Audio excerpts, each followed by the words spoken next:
And it looks like we're live again. Hello. Hi. We're late. Yeah. This episode's late. Yeah. Sorry. Life's hard. Life is hard. There's a lot going on. Um, with the whole end of the world and everything. So we decided to watch a show this week that's lighthearted. I'd say for the most part, at least. Something enjoyable. Reminds us of better times. But yeah, we do want to apologize for getting this out a week late. It's we're gonna try to be better about that going forward, but unfortunately, life just sort of got in the way. But we're here now, and as they say, better late than never. So, Leslie, this week we reviewed a show. What did we review, and what did you think of it? We reviewed Stella Girls Academy C3, which is a show about girls who like airsoft, which is relatable. This is relatable. I'm going to take credit for the mistake. I wrote down the title wrong. I don't care. On your thing.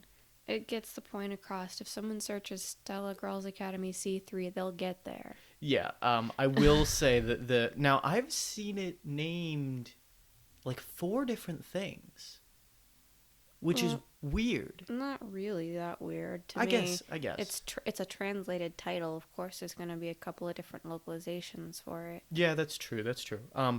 The title that it goes by on Crunchyroll is Stella Women's Academy High School Division Class C3, which is admittedly a lot more. It's a mouthful. It's a bit of a mouthful, yeah.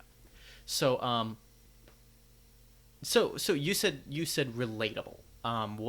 What is it's a show about girls in high school that play airsoft. Well, it's just the liking airsoft part is what's relatable. Right. I can't really. I mean, some of them are anxious and most of them are idiots, so those are relatable things too, but not wrong. Mostly just they like airsoft a lot. Right. So you've seen this is your second time watching it, correct?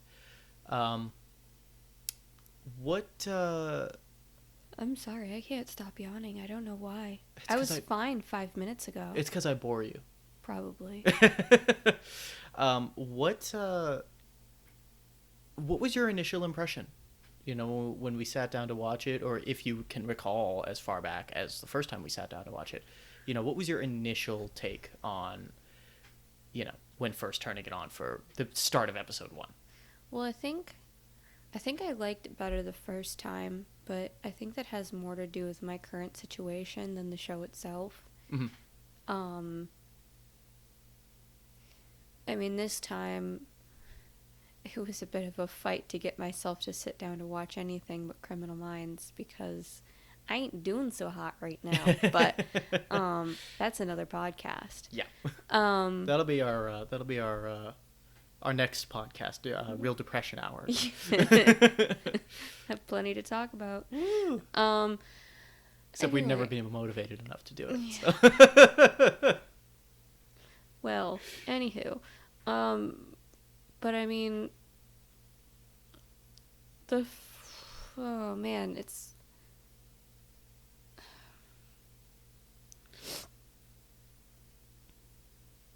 hard to really give like a solid opinion on like the first time watching it, because like you said, it was a while ago that we first watched it, so I really only have like this time like sitting down to watch it to go off of. Right. Like I said, I think I liked it better the first time, but that isn't like my first impression of it. Last time, I don't even remember what my first impression was. I think I was just excited to watch it because at the time we were more into airsoft because we had more opportunities to play. Yeah. So I was excited because I'd never seen an airsoft anime before. So I was like, oh man, this is going to be really great. Yeah. And it lived up to my expectations. That time, I really enjoyed it a lot. Mm-hmm. The characters are fun. They're fairly believable. The world itself necessarily isn't that believable, but like the characters and how they interact with each other within the world that's built is like reasonable and makes sense. Right. So. That's fair. So my impressions going into this, essentially, when we do open up with episode 1, it gives us a very specific vibe. It gives it's a lot of muted colors. It's a lot of really, it's very soft. It's very gentle. I wouldn't say muted colors because that paints a somber picture. It's more like right. Pastels. More pastels. Right. And That's my bad. Yeah, it's a lot of like pastels and very light, very non-abrasive. It's very easy on the eyes to watch. It's soft. The animation style, it's not going to blow anybody away. It's fairly average animation. There's very little to say about it, in my opinion. Yeah. I mean, some of the actual battle footage is pretty okay. Like, it's pretty good. Some of it's decent. Some of it's... I think some of it's intentionally bad.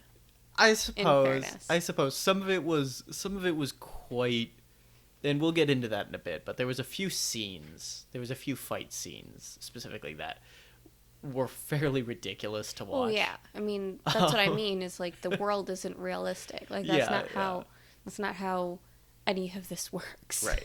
So just taking a step back for a second. This is a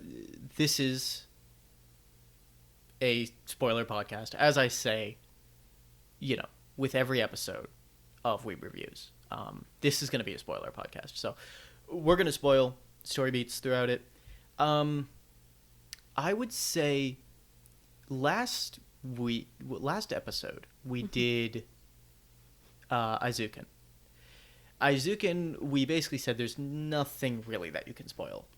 Like it's not a plot show. It's a journey. This show has a plot. I feel that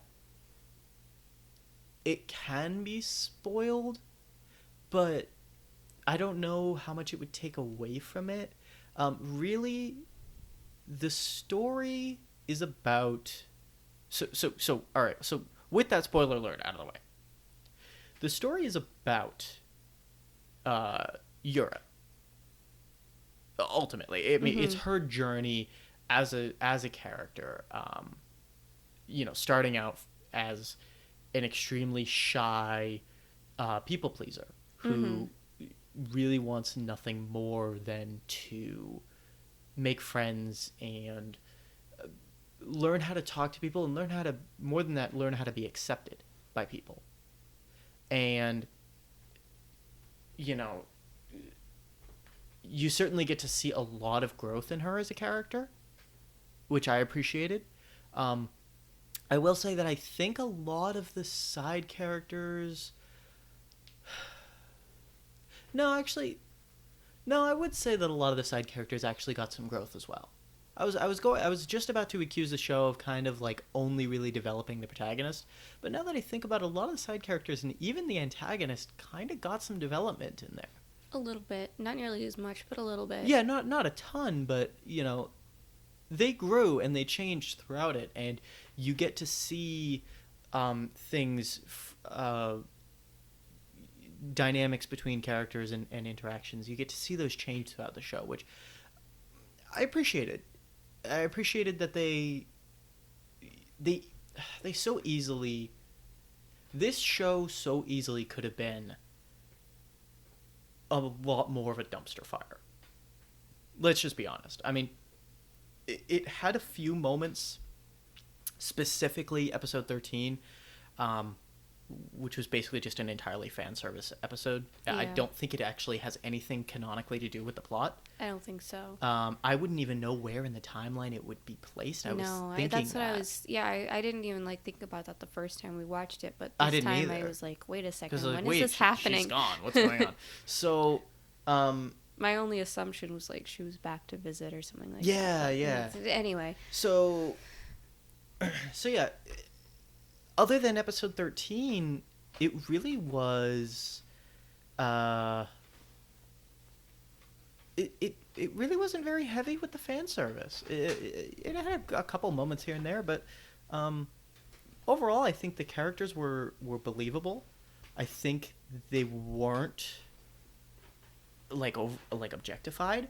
I think they were sufficiently fleshed out. Yeah, they were pretty well fleshed out. They weren't cutouts like they could have been. yeah. And that I appreciated that. As far as the setting,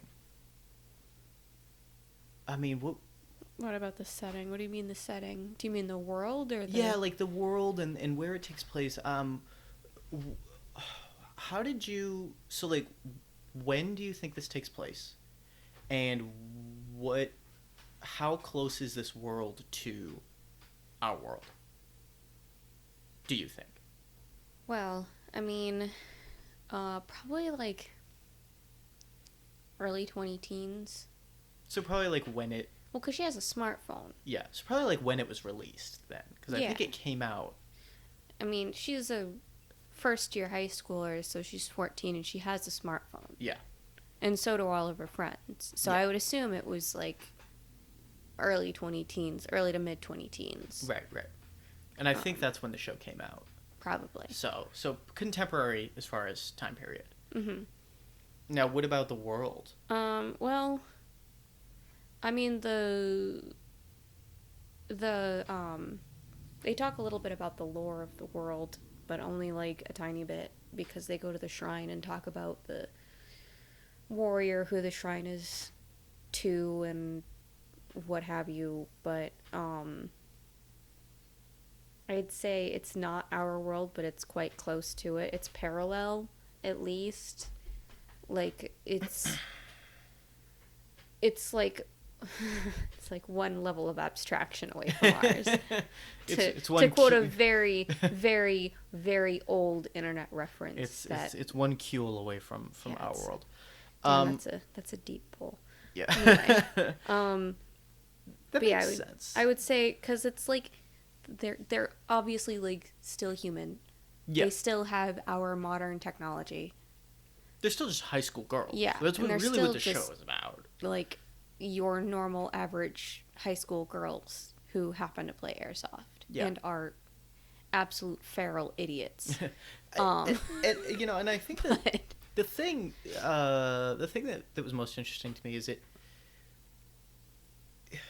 And this is one of my few complaints, really, that I had about the show, was it seems like it's, for the most part, it's trying to base itself in reality. It seems like it's, with the obvious exception that, like, and I'm speaking as somebody who lives in the United States. I couldn't see there being an airsoft and on the East Coast as well, but on the East Coast I could not see there being a school supported, and it seems to be school funded, airsoft club right. in high school. I couldn't see that being something that would be acceptable. No, but that's probably a lot to do with our country's gun laws Yeah. Now.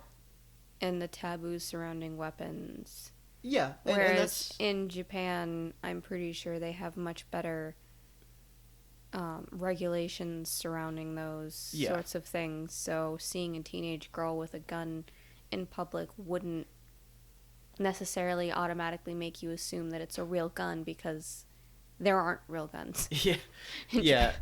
Now, and that's why I did want to preface that by saying, obviously I'm speaking from the perspective of somebody who lives in the east coast of the U.S. You wouldn't you wouldn't be able to get away. You wouldn't be able to get away with, quite frankly, some of the stuff that they did, where they're like just walking around campus carrying assault rifles. I'm like, yo, Yeah. all right, and like no orange tips on anything either, which is the other thing that was funny. But they don't tend to have, from what I understand, orange tip laws aren't really like a thing in Japan, which Makes is sense. which is why you can get like some of the coolest airsoft guns from, if you actually get like the Japan spec guns. Mm. um, but it seems like it's trying to ground itself, but then at the same time, you're not sure if like the main character has like straight up magic powers. It's when just to just let's let's put things into perspective here. The first episode basically starts out with her hallucinating or imagining, or whatever word you want to use, um, as she's on the bus pulling into her academy. You have her kind of imagining this castle, this like magic sort of like princess castle, and then she pulls up to it, and it's the academy, which admittedly looks a lot more like a magical princess castle than any school I've ever seen. Yeah. Um, but for the first while, for the first, uh, let me see. I mean, it's not until episode. Oh, where is it? I want to say it's not until episode. What, until another one of her hallucination things No, happens, no, or no, no, when they no. address? I was gonna say when they go to the temple, which is Oh, I had stopped episode taking notes by 3, I think, then. is when they go to the temple. Let me see. No, no, no, No, no. it's episode 4. Yeah, that is episode 4. It's not until episode 4, really, that you see somebody other than her witness her world. Because up until that point, you can kind of just write it off as like, oh, she's just really got an active imagination. She's very, you know, like Izuken, you know. Yeah. But then Rento gets pulled into, like, she runs up the temple stairs to meet her, to meet Yura, and she's like, whoa, like, what happened to the world? Why are we in a war right now? What's going on? And that's the first time, but it's far from the only time that you see her like bring other people into her world without them being aware of that's what they were doing. Yeah. So like it's very clearly like this is and again, I think this is one of my only real gripes about the show is like it it's like this show that's based in reality, but it's at the same time really not. Yeah. You know, and I think that the episode that I actually disliked the most, the episode that was the most annoying to me, was the temple episode. I just really didn't like it. I didn't care for it for some reason. It got onto all this like. Well, I mean, it as a person who plays airsoft, as a disclaimer, airsoft guns are not accurate. They can be fairly accurate. They can be fairly accurate, but when you watch this show, that's not how airsoft guns are. And you see her taking a battery operated Visi Scorpion and shooting a coin on a string from like, I don't know, like 20 meters away, something like that. Something like that. You know, and it's like consistently, like full auto, one-handed full auto fire, hitting the coin That's every single now shot. that's now moving because you hit it because Yeah. it's swinging on a string. Like, yeah, no, it's So, but that's not the only time. I mean, they screw with the physics of like the way the guns shoot and stuff like that a lot. You've got characters doing, you know, backflips and parkouring off of things that just you couldn't, like, you just wouldn't. Physics, the show ignores a lot of physics, which I can forgive. That's fine. I really don't have a problem with that. Um, you know, I actually do want to point out, like, I appreciated how much actually, like, how much they actually showed about what it's like to be an airsofter. yeah. You know, dealing with, you know, number of scenes with them taking apart and cleaning and lubricating the guns, and I couldn't help but laugh the scene in episode 12 where Corilla was fighting with her gearbox from her P90, Yeah. and she was just like, ah, this freaking thing's acting up on me again. And they're like, oh, were you having an affair? Were you cheating? He's like, okay, I might have been on the internet looking for a new gun. And they're like, that's it. That's what, you know, you can't do that. It's like, no, please. Yeah.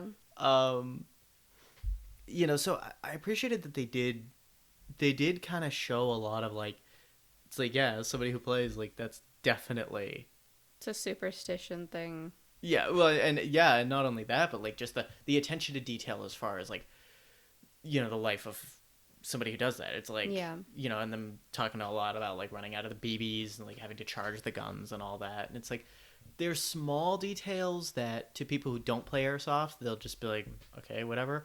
But to people who do play airsoft, it's like, yeah, yeah. You're like, yeah, I know. Yeah. I know all of those feelings. Um, Man, I just don't. I kind of found it. Eventually, I gave up taking notes because there's like a span of time in the middle where like nothing happens. There's no like character development. There's no real plot advancement. None of the characters change at all. They just kind of stagnate for like 4 episodes. yeah, that was like, what was that, between episode... Like, I would say like 5, 6, 7, and 8. Yeah, I was just going to say, I have like 2 notes for episode 6, and I've got like 10 notes for episode 7, Yeah. and I got very few for episode 8. I liked 5 a lot. 5 was the island. Five was the they were filling the fan service beach episode requirement. Obligatory beach episode. Yeah. um, but no, I liked that, mostly because that was one thing I've always wanted to do, is like play airsoft on an island. Yeah.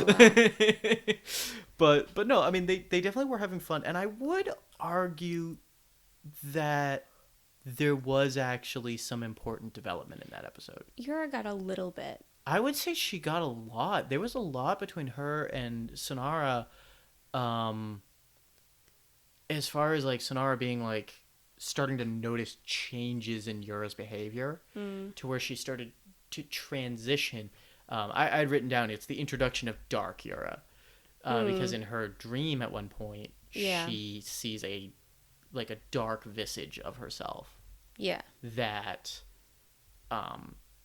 as we come to find out, winds up sort of becoming a reality. She kind of, in her effort to be accepted, she ends up pushing everybody away and like becoming the ultimate form of, you know, trying to be the very, very best, but at the same time stepping on everybody else to get there. Yeah. And I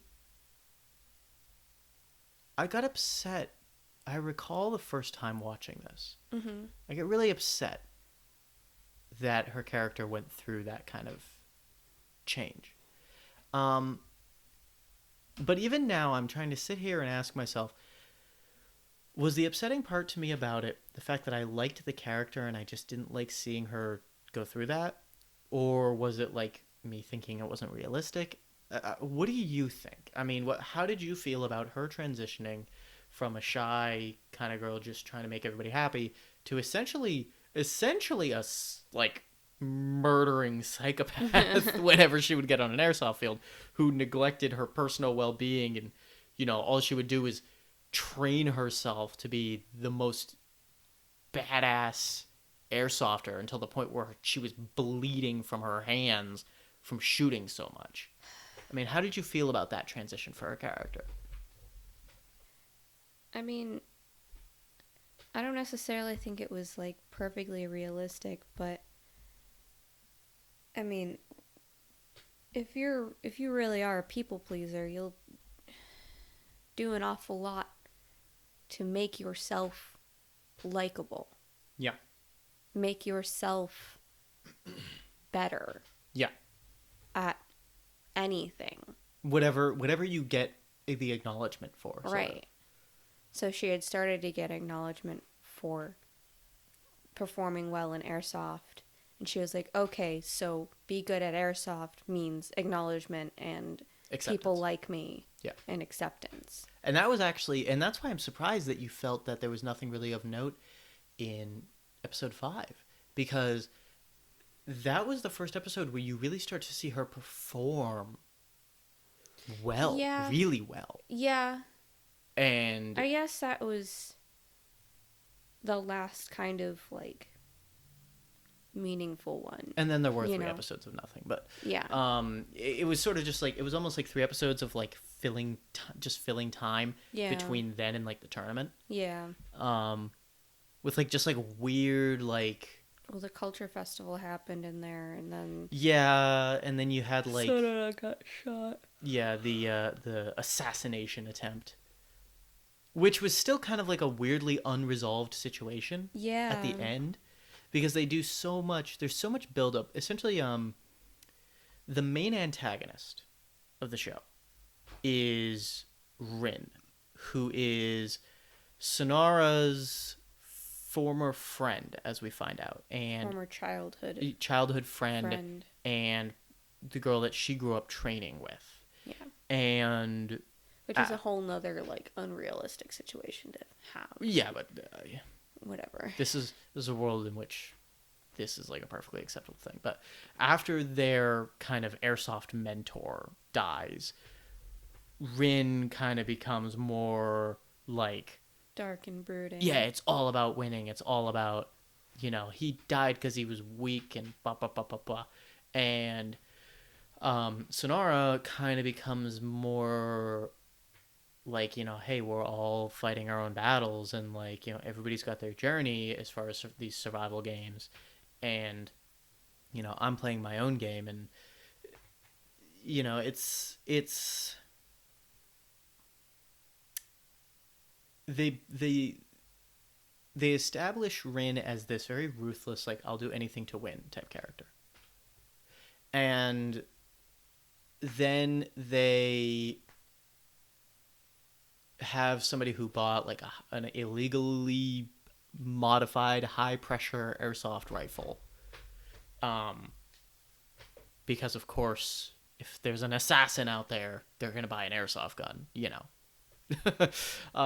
and then they go and they specifically target Sonara, and she winds up getting injured saving Yura, because Yura was like, no, let's not run, we can catch them. And Sonara's like, no, like, we gotta. So naturally Sonara gets injured. Yura feels responsible. And then you see Rin later, as the ambulance is picking up Sonara, you see Rin in the crowd with a suspiciously large bag over her shoulder. And Yura's like, oh man. And they make it pretty obvious. It's like, Ren shot her. Right. And then Rin goes and like visits her in the hospital and stuff, and is like saying all this really super guilty sounding shit.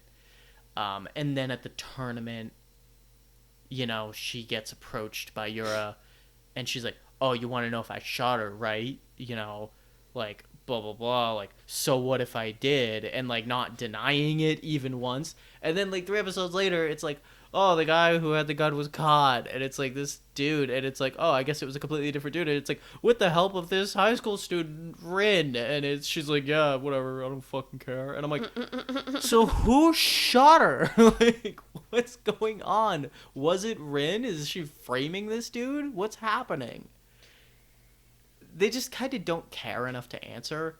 Yeah. And actually, when they brought up the whole illegally modded airsoft gun thing right before the tournament, and then like the whole like Sonara getting injured, and then like the tournament's coming up, and Rin seems to be the one who had the rifle, and they set up a very like Chekhov's gun type scenario where it's like, clearly this gun is going to play a role in the tournament.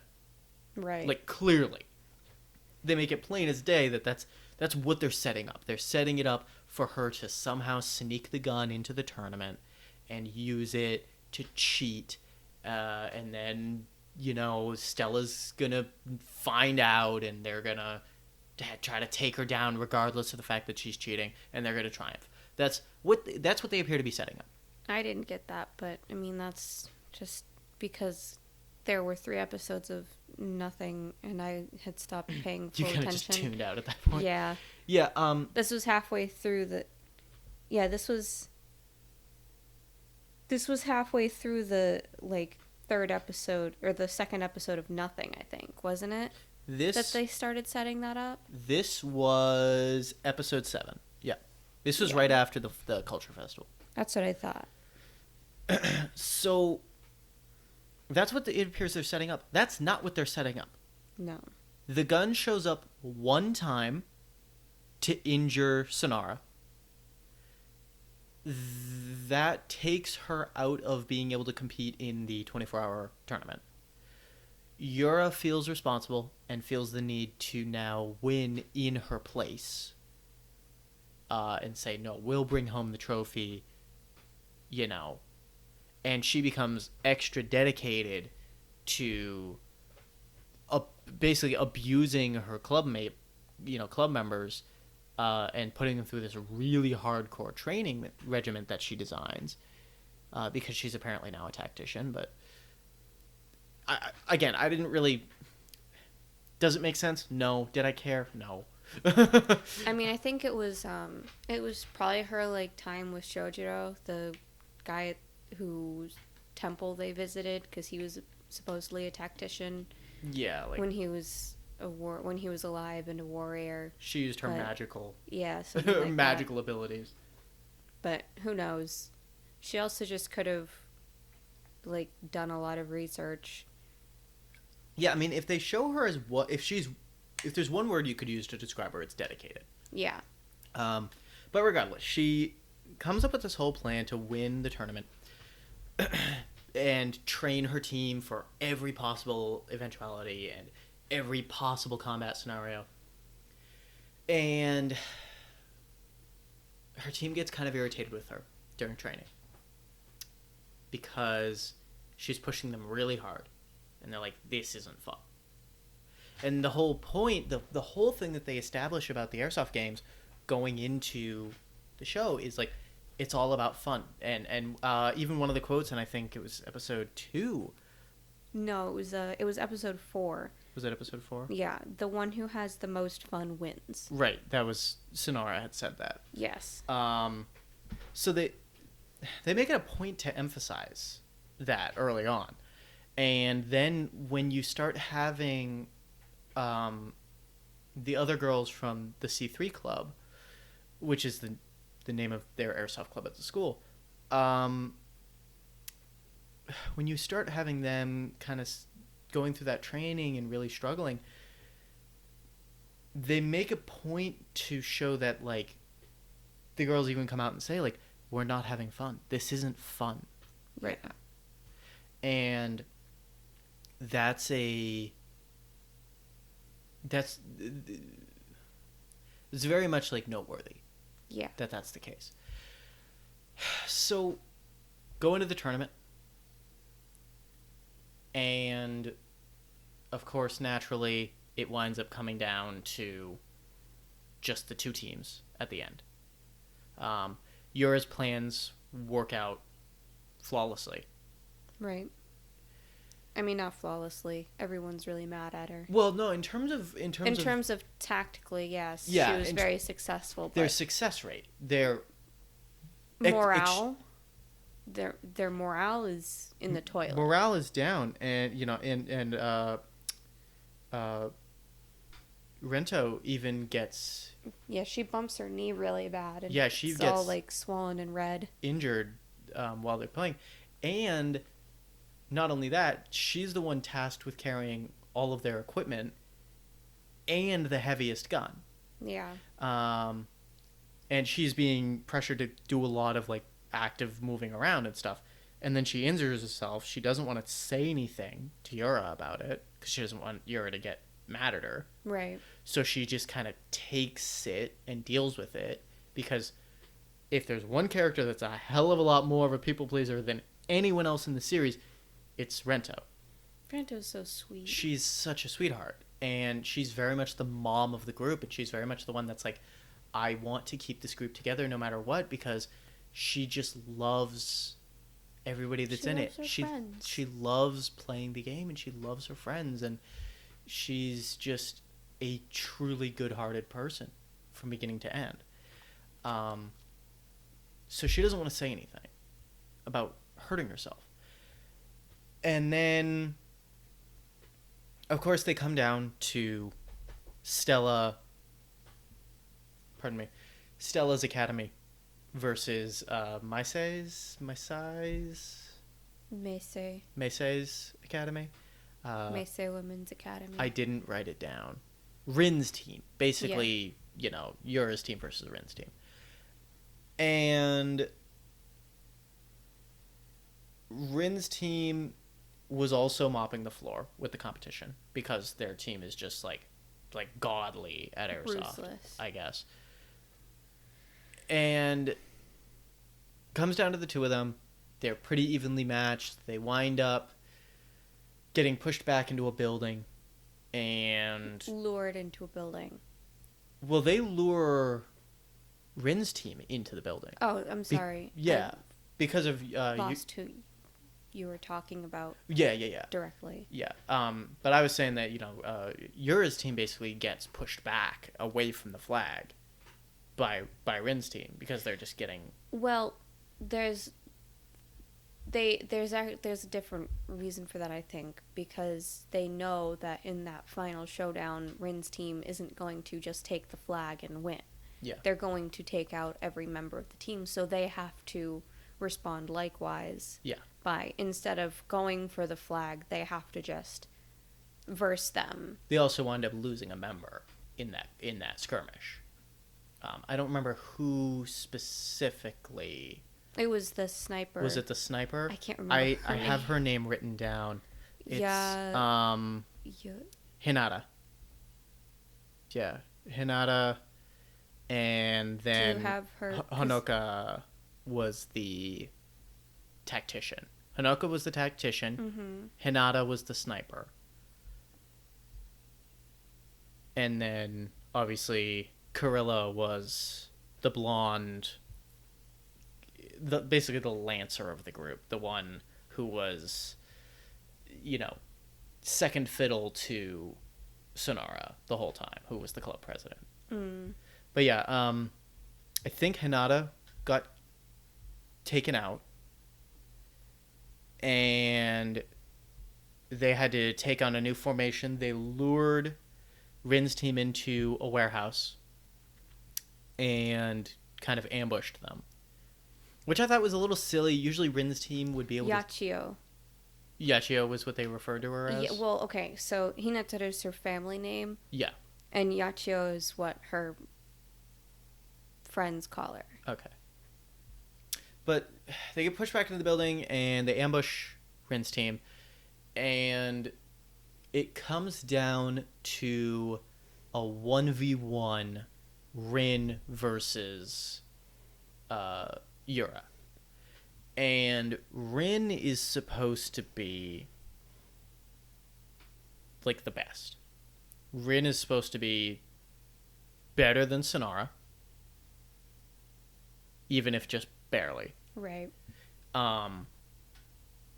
And basically be able to wipe out an entire team essentially by herself. Right. Yura, at this point, is good, but as we see later on, even though, later on we see Yura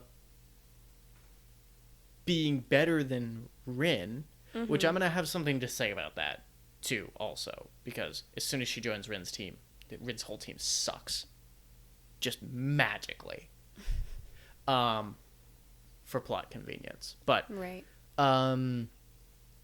But then you have at the end Sonara versus Yura again, and they're like perfectly evenly matched.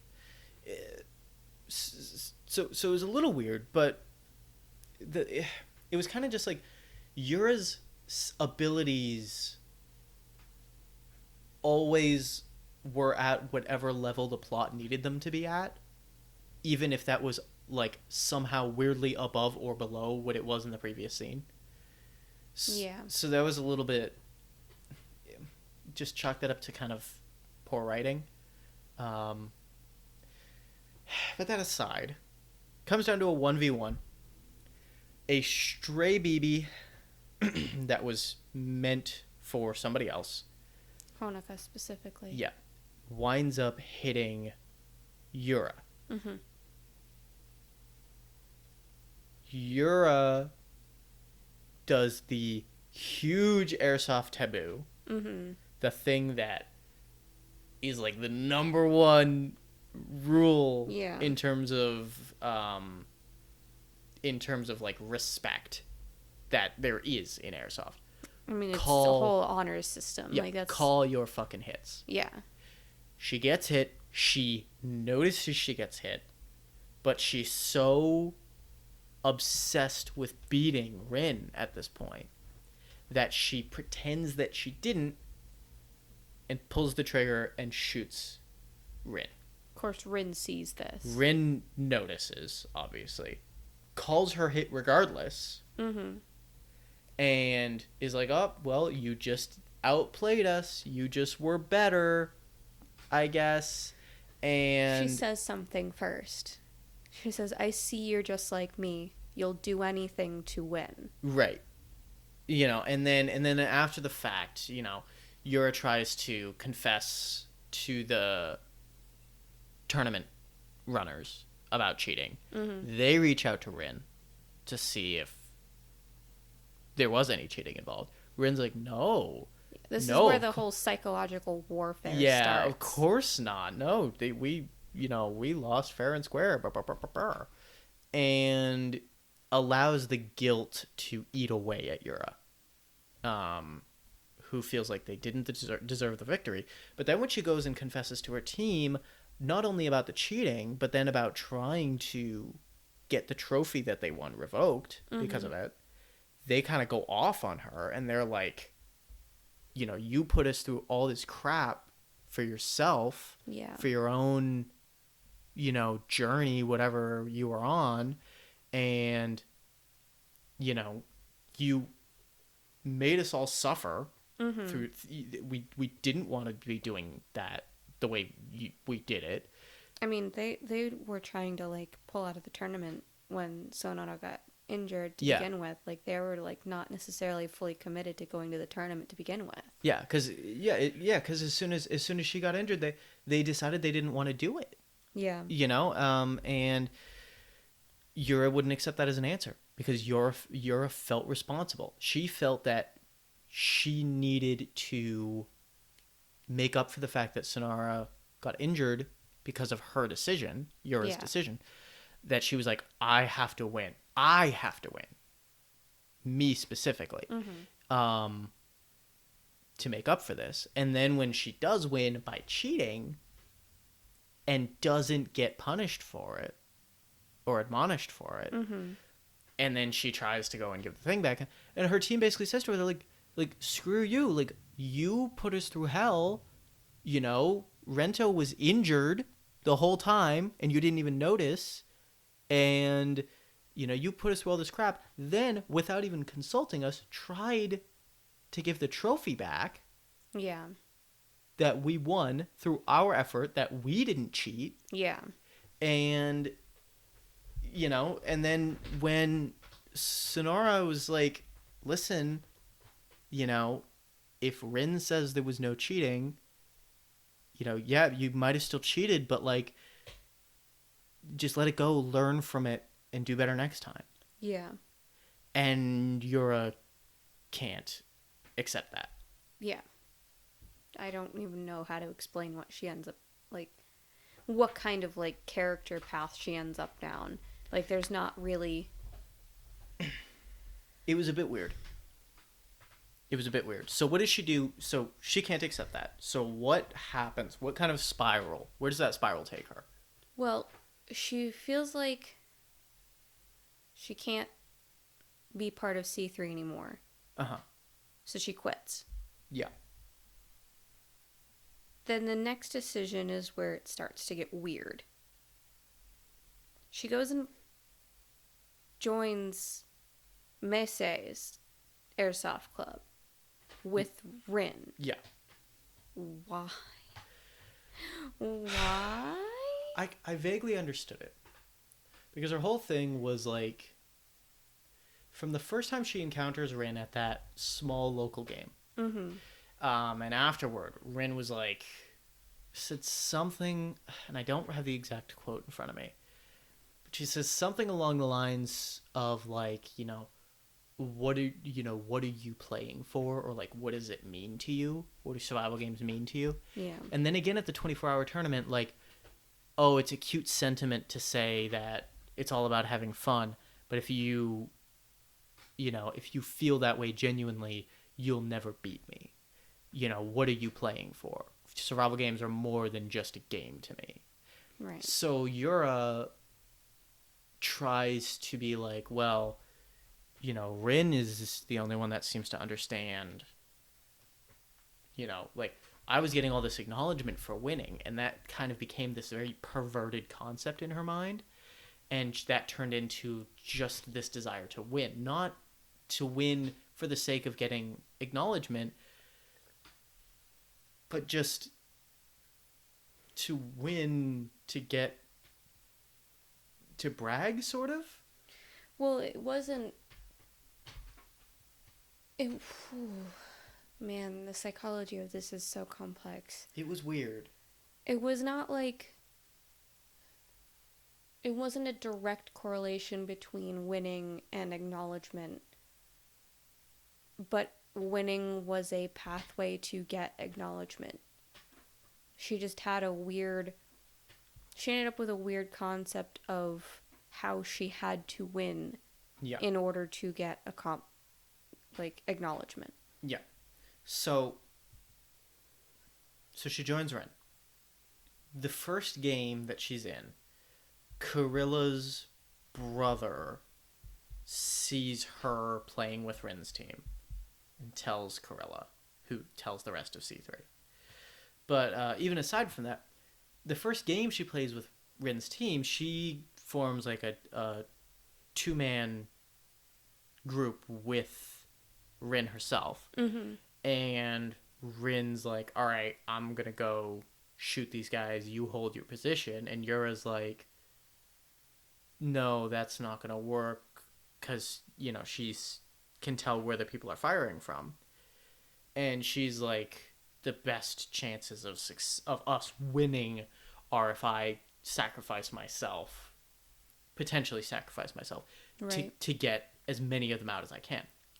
She does some crazy parkour flipping, manages to, in midair, during like a backflip, you know, with her pistol, shoot each of them one time, getting each of them out and landing and then thereby winning the game. Rin gets upset with her. And it's hard to tell if Rin gets upset with her because of her stealing her thunder or what that's about. But I don't. Rin It wasn't. Okay, so I think I understood what happened in that. She wasn't. It wasn't that like she had stolen her thunder. It was that she hadn't followed the plan.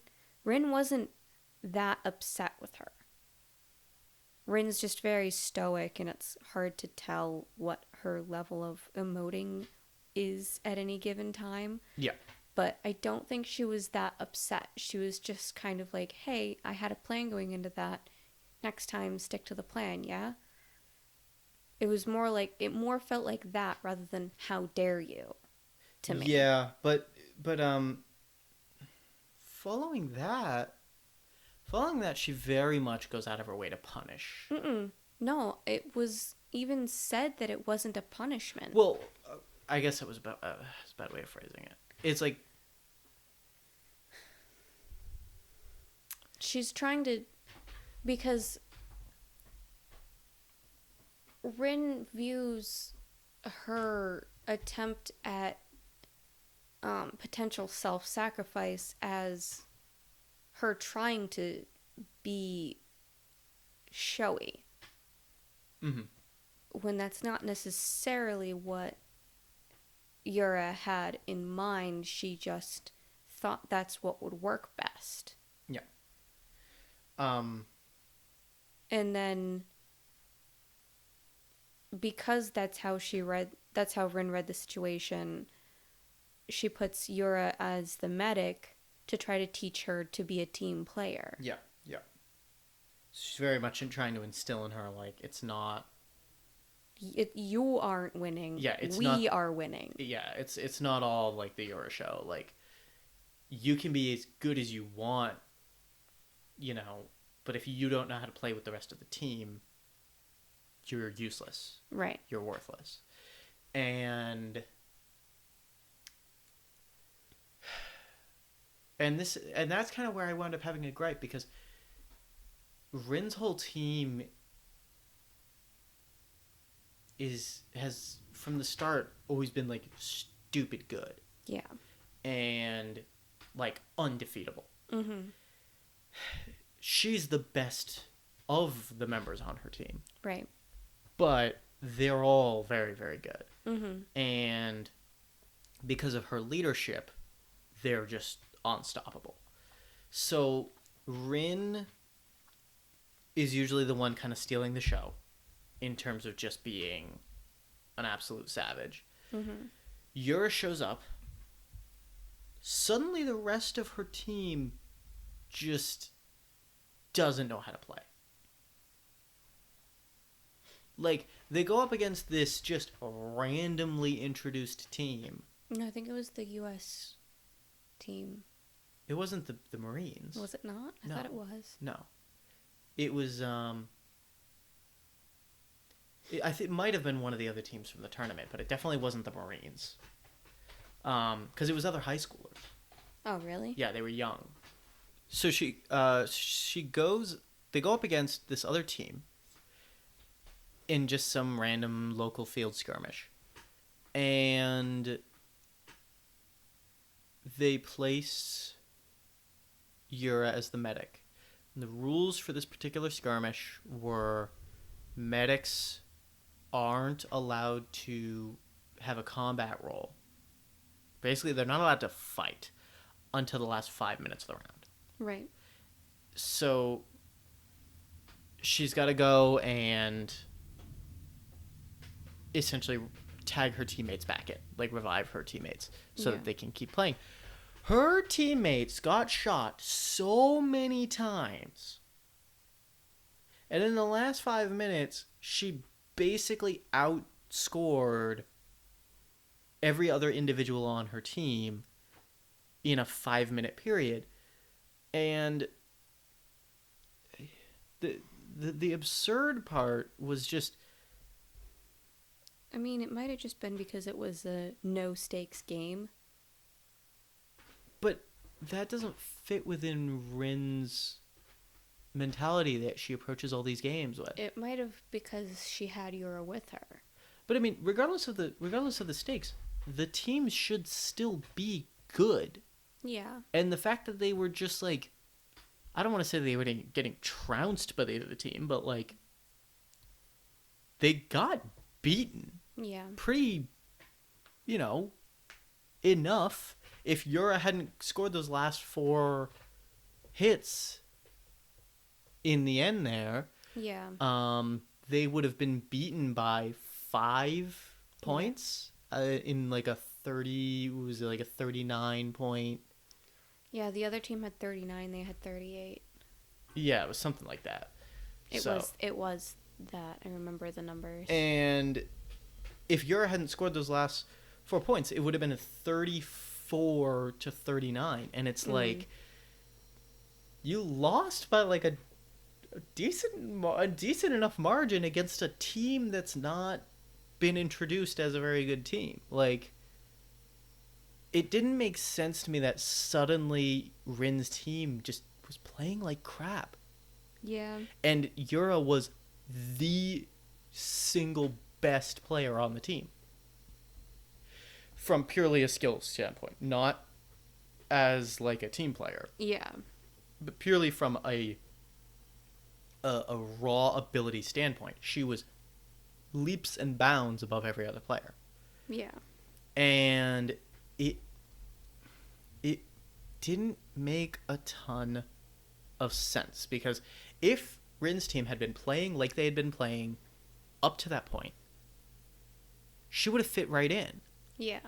She would have still had to learn kind of a little bit more cooperation, but she very much felt like I felt.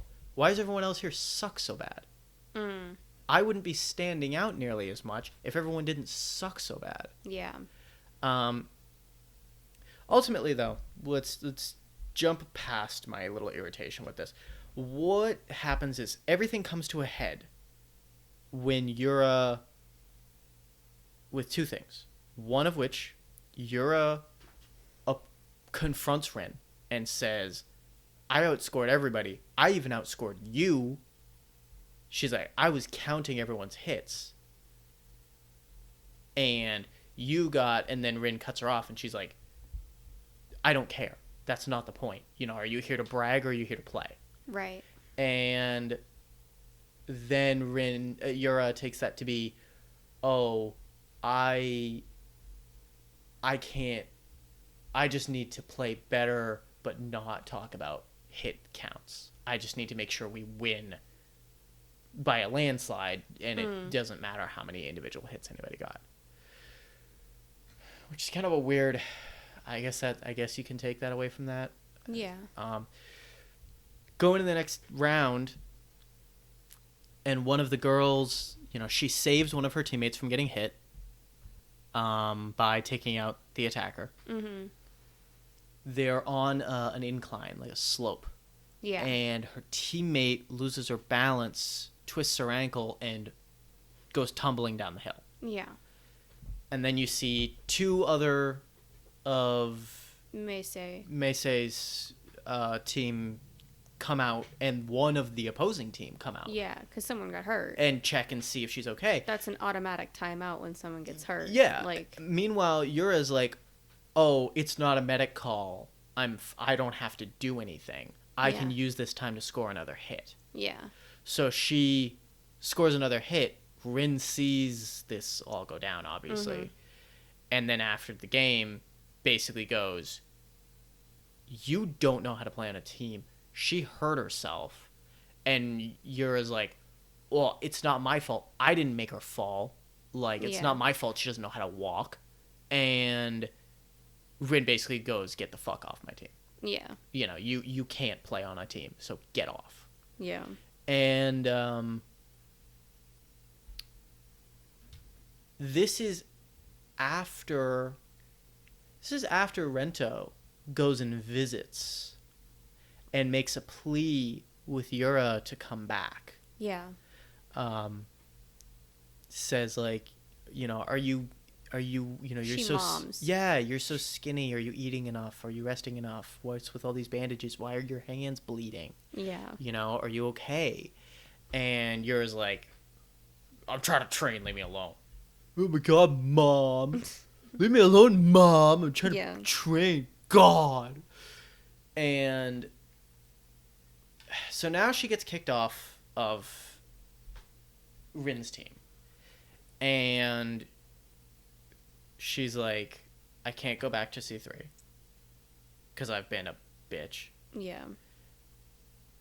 I'm not welcome on Rin's team. I just don't have a place. And rightfully, well, we then find out Sonara's leaving at the end of the month. For a study abroad thing. Yeah. Everything's fine. She's just going to the States as an exchange student kind of thing. Yeah. So she's leaving. And the team, now without Yura and soon without Sonara, they start kind of panicking a little bit, being like, just straight up, just like 3 of us now. Yeah. 4, sorry. Yeah, 4. What are we going to do when Sonara leaves? And I wish Yura would come back. We were upset with her about the way she treated us, but we should have spoken up sooner. Yeah. We should have said something to her. We should have communicated to her what was going on. It was our own ego, our own collective egos that got in the way of us confronting her, which we should have done. We gave her all this crap for forcing her ego on everybody else, but, we didn't stand up for ourselves, and they kind of realized, like, it wasn't all her fault. We want her back. We miss her. So Rento goes to track Yura down regarding Sonara leaving. Yeah. Trying to find her and tell her we're having one last game before she leaves. She finds her in the arcade. Do you want to talk about that scene? So, yeah, Rento eventually tracks her down to an arcade where Yura is playing some sort of zombie shooter game, which doesn't really play much part in it until a timing thing at the end of the conversation. And basically, Rento just trying to convince her that she still has a place at C3. They want her to come back. Yura responds in turn by saying she was always only a burden. She always only ever caused problems for everybody else, and she felt responsible for everything, and she didn't want to keep causing problems. She sort of... I had written down that she kind of... she accepts... claims to, at least, accepts that she's a loner with no friends and no real place. Yeah. And then Rento kind of like gets sick of like her pity party and basically yells at her for being selfish and not taking into account how she made everyone else feel and how everyone else wants her to come back, everyone misses her, and she's just like, no, I just suck, I just feel bad for me, everyone can get screwed, I don't care, I feel sad, therefore that's the most important thing. Yeah. And Rento's finally just gives her this reality check. It's like, why do you not see that, like, you're pushing everybody, like, everybody's getting mad at you because all you're doing is thinking about yourself. Stop thinking about yourself. Think about other people for a change. We miss you. We want you to come back. Stop it. Yeah. And then cries and leaves, with Yura just kind of standing there, and that The the countdown of the countdown game. timer ominously ticking away behind her. So then Yura feels that she can't face the team. After that, especially after that. Yeah. So Rento goes back to the club, and It's only the only one there is at the time is Yachio, I think. yeah, and then Honoka shows up, and no, nobody was there because Oh, both of right. them show up together, and they're Yes. like, we just bumped into Yura, and she like looked scared and ran away. Like, that's so inconsiderate. How could she do that? You know, it's like why wouldn't she face us? Yeah. And Rento breaks down crying, and everyone's like, what?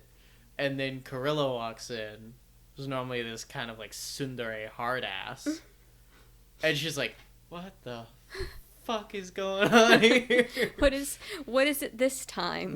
Yeah, she said that verbatim, and it's like, you know, why is mom crying? Who made mom cry? This is unforgivable. So Rento confesses about confronting Yura, and everyone's like, you didn't do anything wrong, blah blah blah blah blah. One of us would have done this eventually if Yeah. you hadn't. Yeah, exactly. So they decide. It's funny. It comes full circle back to episode 2, I think, where they're like, you know, coming up with a plan to recruit her, and like, you know, what are we gonna do? Get her to rejoin. And finally, Rento is just like, you know, are we forcing our own kind of agendas on her? The exact thing that we got mad at her for doing. Are we now trying to force that on her instead of allowing her to make her own decision? So they kind of drop the idea of trying to actively recruit her, but they keep like, you know, kind of giving her emails like, hey, this is when the game is, we'd really like to see you, and all this other stuff.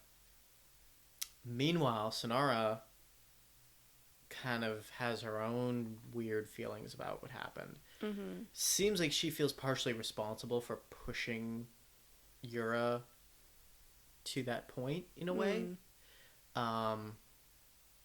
Because specifically the first time Yura is reprimanded is by her after that first game where they played against Rin's team. For surrendering. And yeah, because she surrenders at the end as opposed to, you know, Trying to shoot her way out. yeah, and basically going down in a blaze of glory. And Sonara gets really upset with her over it, and kind of basically is like, don't you ever do that again. Yeah. And from that point forward, that's really what starts Yura's decline into, you know, I have to do this. Because it's like, even though in the very next episode, Sonara's like, oh, it's just about fun. It's all about whoever had the most fun, blah, blah, blah, blah. And it's like, bruh, like, it's not fun getting shot when it's 5-on-1. Yeah. Like, it's not fun. Take it from me. It's not fun. Yeah. No, granted, usually if it's 5-on-1 and I'm the one, I mean, I usually wind up winning anyway. Yeah, sure. Whatever. If I ever started Airsoft podcast, man, I'm going to tell the story about the time I literally wound up defeating the entire team. I got everyone on the other team out by myself. Because everyone on my team got out. And I was like, fuck, man. And then Peter's like, dude, your gun scares me. And I'm like, you want to use it? And he's like, yeah. Oh, Peter. Oh, Peter. What the hell? What is this? This is an anime podcast. Is it? Are you sure? I don't know. I think this is a bullshit podcast for bullshit people who like bullshit. But Well, something to say, huh? Yep. So Those were words, yes.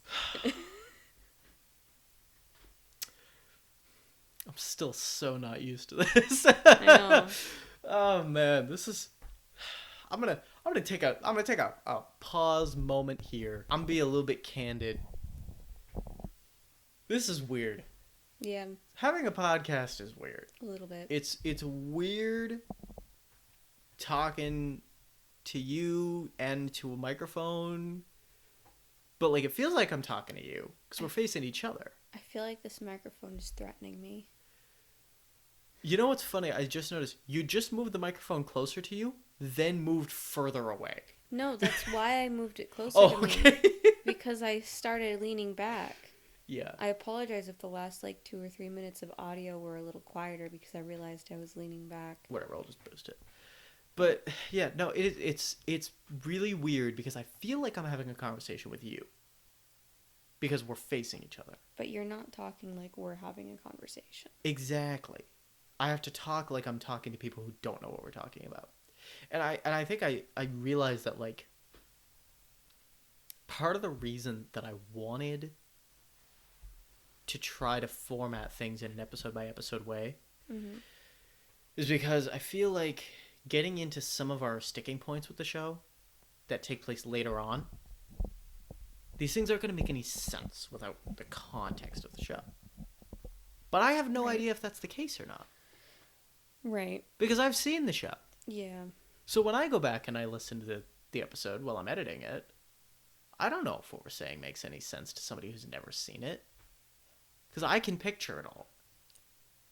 So, I don't know. While we're being candid and out of character, what if we brought in someone who had never seen the show before as a third sit-in, made them sit in that chair while we do this, and that way we have a person representing the audience?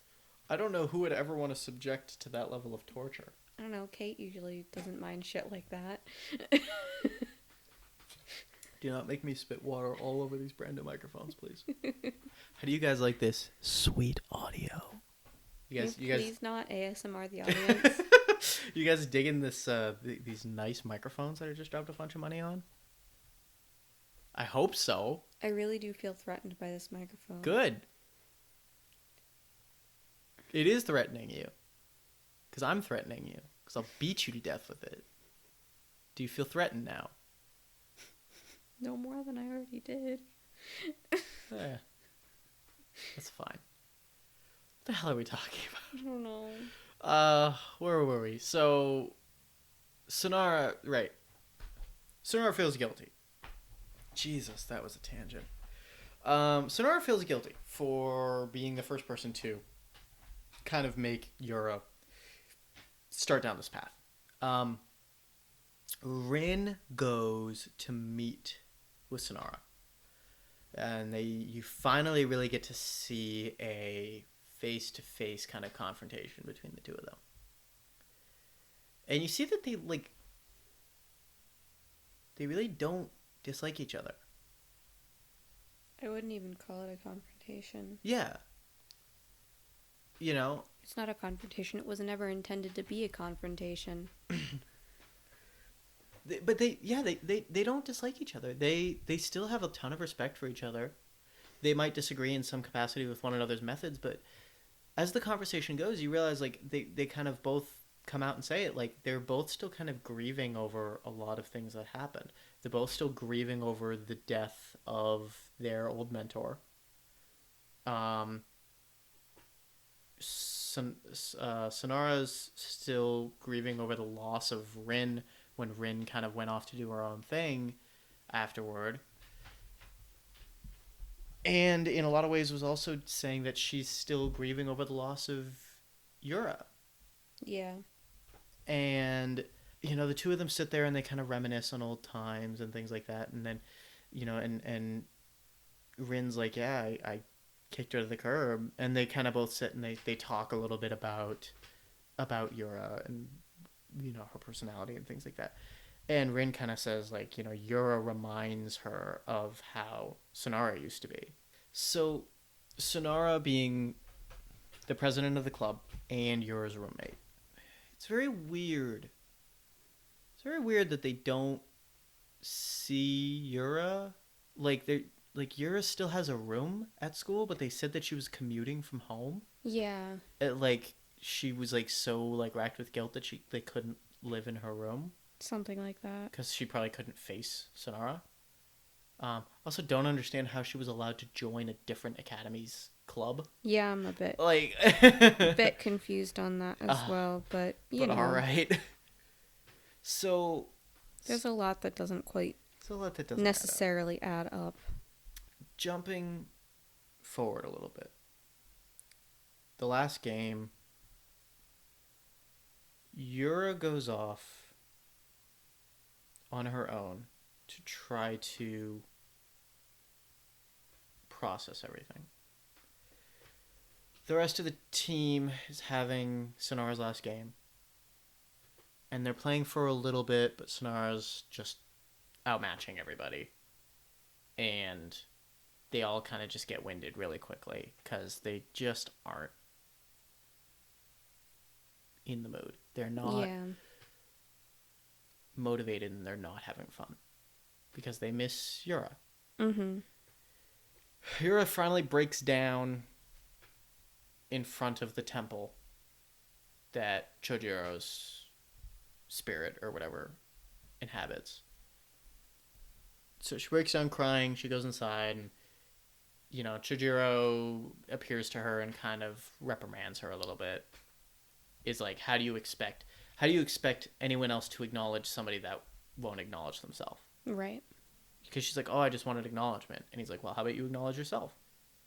And she's like, that's absurd. And he's like, so you expect acknowledgement? How do you expect people to acknowledge somebody who won't acknowledge even themselves? And she's like, oh, got me there. Shucks. So he basically is like, gives her that whole spiel. Mm-hmm. She's like, yeah, fair enough. And decides that she's going to go back and join the game. She joins and kind of they start facing off 1v1, Yura versus Sonara for the first time.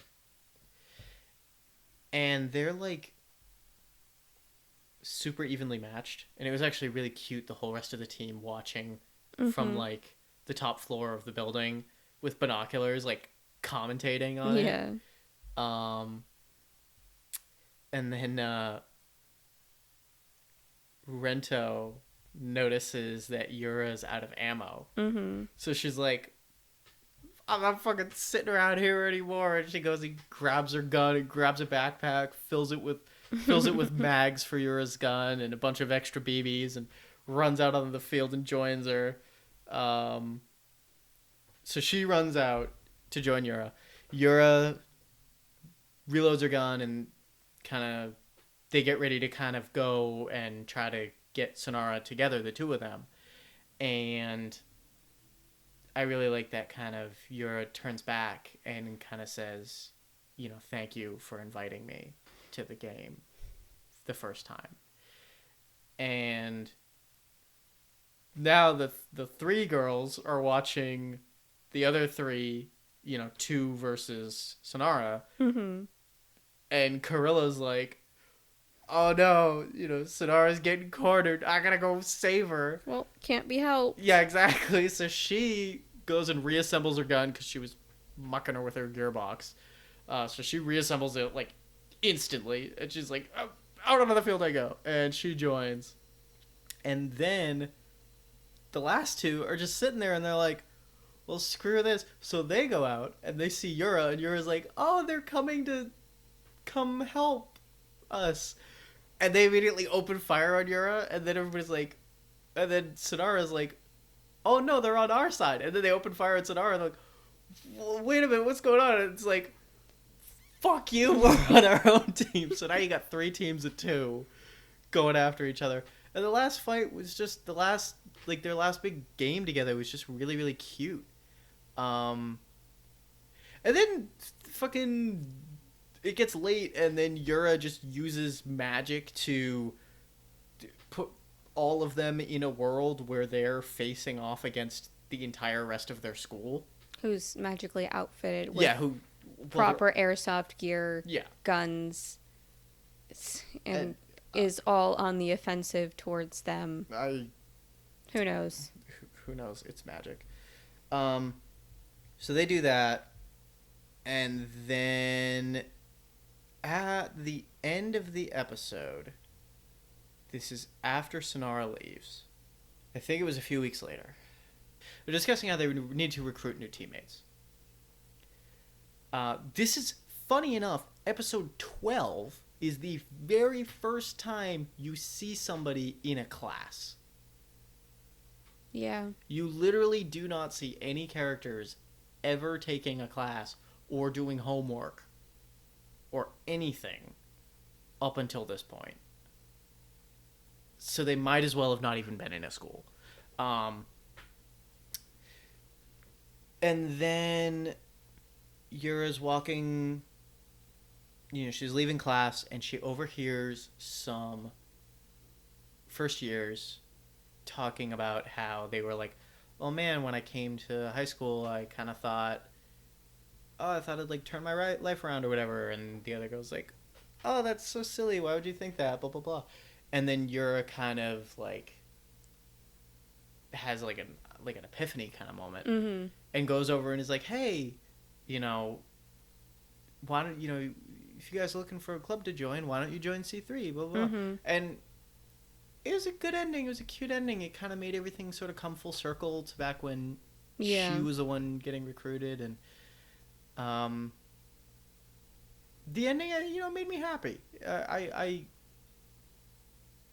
do not understand at all what the situation is as far as like first years, because Yura wasn't the only one that was considered a first year. I don't know. So I don't understand what the hell.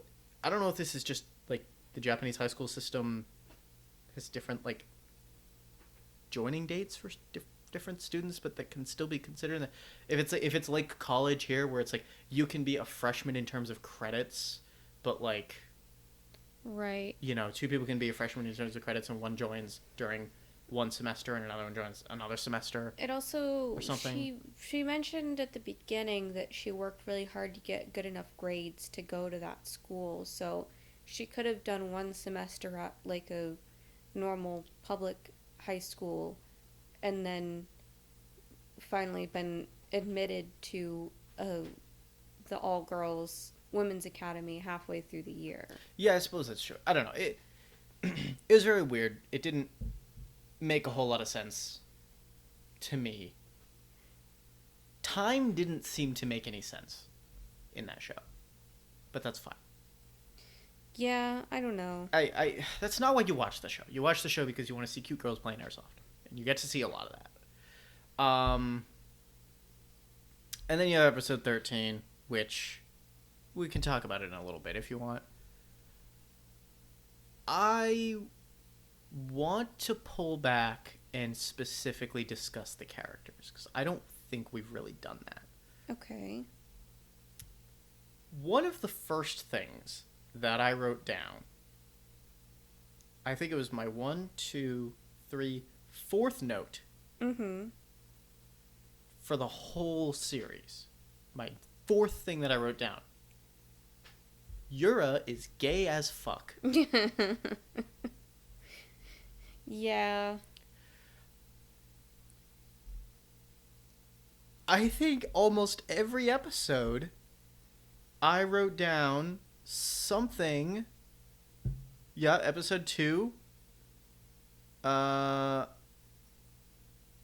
Okay, I'm not actually committed enough to go through each one of these episodes and see if I wrote down a note about them being gay. But, Sonara and Yura are 110% in love with each other. Oh, yeah. For sure, for sure. In fact, episode 12, which really was the last episode. There's a 13th episode, but episode 12 was the finale. Episode 12, one of the last notes I had written down was just kiss already. Yeah. right after Yura's like kind of bringing everybody into her world, when they're talking about Sonara leaving, and Sonara's like, "Well, you guys are gonna have to come visit me." She gets right in Yura's face, and they're like 4 inches apart. They're like licking distance from each other, They're not quite that close, but and yeah. like they're like just making eye contact and smiling at each other. And I'm like, just kiss, Jesus Christ! Hey, you guys should kiss. It's, you know, and then in episode 2, when Sonara first meets Yura, and she just shows up straight butt ass naked, just standing there.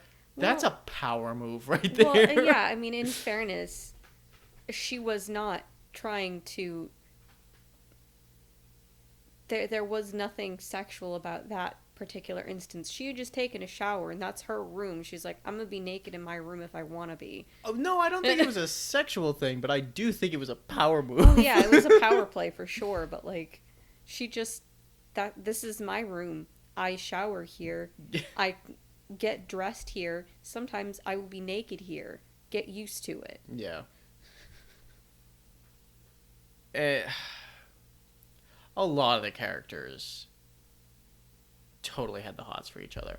I also really liked Kurilla's brother. So I will talk about the 13th episode a little bit. 13th episode was basically a field queen competition, like a beauty contest, sort of. It was a cross between an airsoft tournament and a beauty contest. Yeah. So, and it's like who can be like the most. There was 2 categories. There was the beauty category and the competition category. But it wasn't just about beauty, because it was like it wound up coming down to that. Well, yeah. But it was also about like their tacticalness and stuff. And I have to love Kurilla is the blonde tsundere that's on C3's team. She has a twin brother who... Ayla, I think? Yeah, something like that. And he also plays for a different team at a different school. And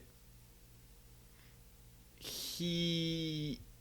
During the 24-hour tournament, at one point, he actually dresses like her because he's part of the drama or costume club or something. So Yeah. their strategy was to basically keep changing uniforms and costumes to make their opponents feel like they were facing off against more teams and retreat. But in so doing, Kurilla's brother dressed like her and imitated her voice and took on her mannerisms to show up and try to fool. As a side note, I believe they have the same voice actor. They sound way too similar. Yeah. Well, I'm pretty sure that they probably. actually... It was just the one voice actress. I'm sure it was, but that's... No, I know. I'm just... Yeah. But, That's why I said side note. Imitates her voice, and then, like, in order to try to trick Stella's. And then he gets called out, like, immediately by Yura being like, I know my teammates too well, haha, you suck.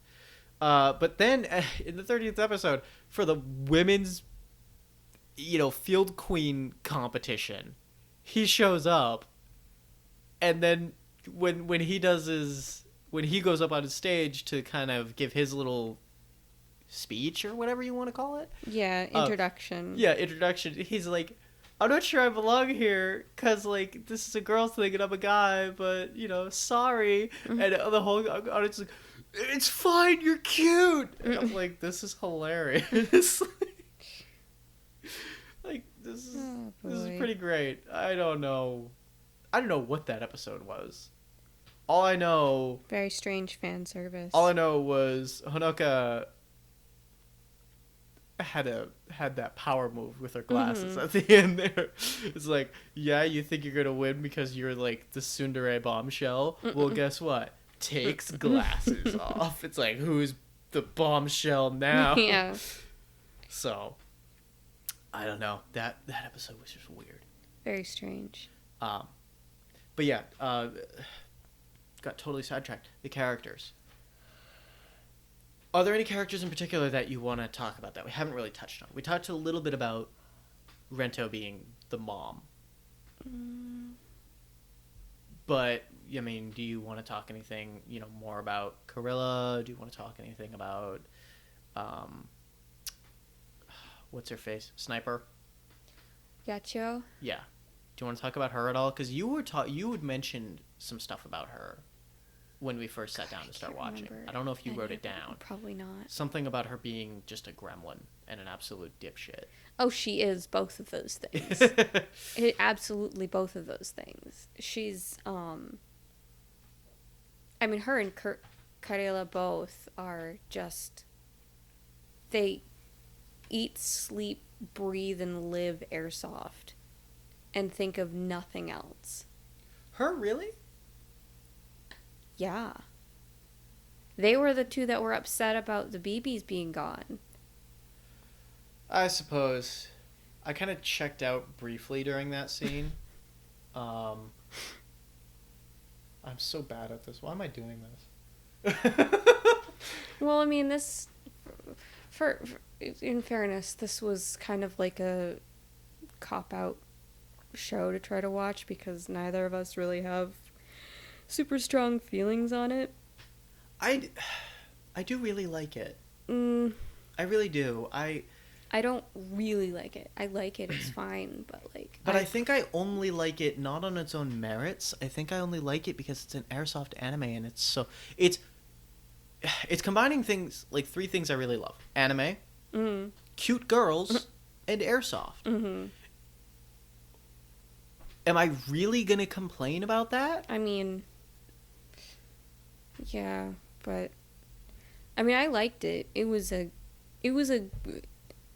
good show. Not great, not spectacular. It was a good show. Yeah. But I probably don't want to watch it again. Yeah, I think I would.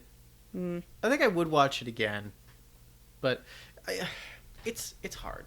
It's hard because it's like we have already seen it a few times, and well, you've seen it more than I have. Yeah, it's. But you tend to do that with things. Yeah, where you just kind of go back to them. I'm trying to think if there's if there's anything really profound to say about it. I mean, it's an interesting exploration of what happens to a people pleaser when you refuse to show them that they've pleased you. Yeah.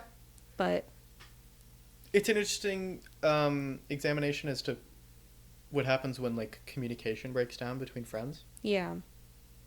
I think that's almost a bigger takeaway, in my opinion. Just because people are so bad at communicating with each other these days. Yeah. I feel like it's not these days. I feel like just in general, we're bad at voicing. I mean, I've only been alive as long as I've been alive, so I can't speak to before I was alive, but right. You're probably right. I doubt human nature has changed all that much in the last, 30 years. But the characters, they didn't feel like one-dimensional cardboard cutouts.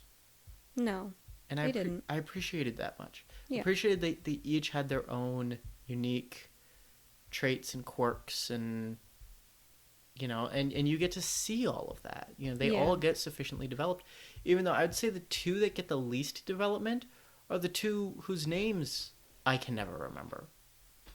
Who are Yachio and Honoka? Yeah, Honoka and Yachio. Because they're kind of like the least main of the main characters. Yeah. You have Rento, who's a pretty big main character. Mm-hmm. I would say that well, I would say that it's Yura and Sono-chan who are the main characters. I would say Rento and Karila are secondary. Yeah. And then Yachio and Hanaka are tertiary characters. Yeah. But that, I mean, Because they're they're tertiary main characters. Yeah. Because it's like you have also secondary and tertiary characters in the show. Right. You know, Rin would be a secondary character. And do you normally classify the antagonist as one of the depends. tiers? Because she's definitely just the antagonist. Yeah, no, I know, but they would be. She would still be like a primary, secondary, or tertiary character. Like, Because the reason I question that is just because she drives so much of the character growth. It comes down to like even when she's not on screen. It comes down to screen time and like mostly screen time. Well, because if you go by screen time, they're all main characters. There's such a small cast of characters. That's the thing. There's more to it than that. I'm doing a really bad job explaining this right now. Apparently. Please just don't make me try to get technical right now. I'm too tired for that. It's hot. We don't have air conditioning yet. Yeah, it was like weirdly hot today. Yeah, it really was. It was just out of nowhere too. Didn't it snow like a week ago? I don't know what time is. I hate living here. Time is not real. I really hate living here. What is wrong with this part of the country? Anyway,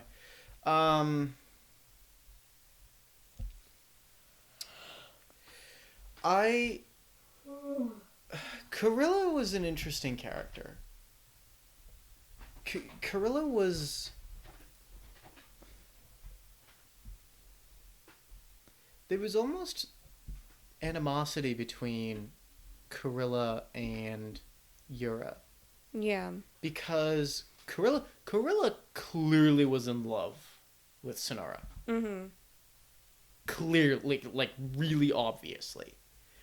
Sonora was clearly really obviously in love with Yura. Mm-hmm. It was kind of friend-zoning Carilla a little bit. Like, hey, you're my best pal. And Carilla's like, I'll take it. That's fine. It's attention. It's attention. What else is a 16-year-old girl to do? Yeah. And Carilla also was the most outspoken when she would get irritated about things. Yeah. Well, she was very confident. Yeah. And it was interesting that she tended to butt heads most with Yura on the team. She was kind of the polar opposite of Rento in a way. Mm. You know, Rento was the one who she would put up with anything, and she would hide how she really felt if she needed to, in order to keep peace. And Carilla was a lot more like, she sees something wrong, you're gonna know about it. Yeah. One of the things I appreciated so much about Rento when I was first taking notes and I didn't remember her name yet, I kept calling her Cake Girl. I called her Bobby Pin Girl. You called her why? She had bobby pins, little hair clips. I guess. Those are her little accessory that they gave her. I suppose. Machio had the headband. Rento had the bobby pins. Carilla had turf bangs. And Hanaka had the long hair and glasses. Yeah. I have the glasses. She didn't have, like, especially long hair. But because I'm airsoft trash and a huge gun dweeb, I recognize... I came really close this podcast to just calling them by the guns they used, but I realized, like, 4 people would know what I was talking about. Although I am going to nerd out a little bit. I'm going to talk about that. Cool. Sonora was most well known for her Desert Eagles. Dual-wheel Desert Eagles. She had dual-wheel Desert Eagles. And funny enough, when you first see her, the first scene she's in is she's at a shooting competition, like a real firearm shooting competition in the United States, where she's shooting a Desert Eagle. The gun, the first time Yura finds out anything about there being an airsoft club at the school is when she lays down accidentally on Sonora's bed, reaches her hand under the pillow, and finds an airsoft Desert Eagle under the pillow. And during the water gun scene, Sonora had a Desert Eagle water gun. So she's all about the Desert Eagle. That's her most iconic gun. But when she does need a rifle, she uses an AUG A1. I believe it was an A1. I'd have to see a picture of it again, but I think it was an A1. Steyr. This is going to matter to nobody, so I don't it's care. okay if you get it wrong. It's not okay if I get it wrong. It is okay It's if you get it wrong. Steyr AUG A1. Okay. I'm gonna kill you. Then Yachiro? The small one? Yeah. Yes. Yeah. She The gremlin. primarily is a sniper. Mm-hmm. She uses an L96 sniper rifle. But she also uses an H&K G3 some of the time, but not very often. That was only in, I think, a couple of episodes where she played a couple of games where she wasn't sniping. She had used an assault rifle. Uh-huh. And when she did, she used G3. Okay. Rento mostly used an AK-47.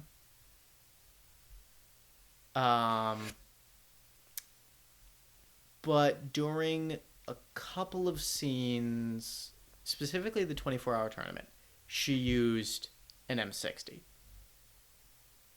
But the M60 didn't really belong to any one particular character because the first gun, not the first gun you see Corella using, the first gun you see Corella using in a game is also an M60 because they're playing a Rambo game. Right. Where it's her using the M60 versus everyone else using pistols. Right. The M60 isn't any one person's gun. Yeah. That's the shared beast heavy fire. heavy firepower of the whole group. Yeah. But well, I mean, since I just touched on her, Corilla's primary gun is an FNP90. And that's mostly what she uses aside from the couple of Rambo games. I don't even remember her using a pistol. I think that their pistols are kind of shared as well. Because yeah, Like... I don't recall any of the characters aside from Sonara having a pistol that was distinctly theirs. I do know that Rento had, for a couple of the scenes, she had a modified Glock with a barrel compensator on it. But I don't remember if she used that in future games. I just remember that that was definitely the gun she was using in the Rambo fight, the first one. And then, who didn't I talk about? Yura, duh. I mean, Hanukkah too, but Yura as well. Yura primarily uses the Sonora gave it to her. Yes, Sonora's VZ61 Scorpion, which is actually a gun you own. Mm-hmm. And I still want to get you that grip. I know. But it's got little, like, what are those? Little, like, I don't pastries. know. Yeah, it almost looks like little pastries. I don't know what It'd be cute if they were rice balls, but they weren't. Yeah. It was weird that they weren't. Yeah, you'd think. Sure. I used to think they were flowers. No, First I time don't think they're flowers because it's got a little, like, pie plate at the bottom. Yeah. Most of the time she uses the Scorpion. Yeah. I'd say primarily, like, the only other time that we really see her using something different to any real extent is when she joins Rin's team. Yeah. Because it seems like they have really standardized equipment on her team. Yeah. And they were all using H&K MP5Ks with, fully shrouded red dot sights and suppressors. I'm not sure, and I know I'm a bad gun nerd for this, but they were specifically the model with the folding stock. I don't recall if that's a different subvariant from the standard MP5K off the top of my head, but Nobody's gonna care. I care. And then Honoka is the last one left, really, and she mostly uses, and in this case I am a bad person because